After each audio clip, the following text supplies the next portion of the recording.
In this video, you learn how to change your Google account date of birth. If you find this helpful, please consider leaving a like and subscribing to the channel. So what you have to do is you have to navigate to google.com inside your browser, so you can do this on your phone but also on your PC or your tablet. So once you're on google.com in your browser, go to the top right and click on your profile picture. Then once you're in here, click on Manage your Google account.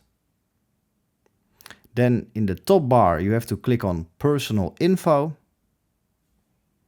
Once you're in here, you have to scroll down a bit, not very much, but a little bit, and you can click on your birthday. And here you can see choose who can see your birthday, but once you click on your actual birthday, you can actually change it to what you like. So we'll just click September the 2nd in 1990 and click on Save.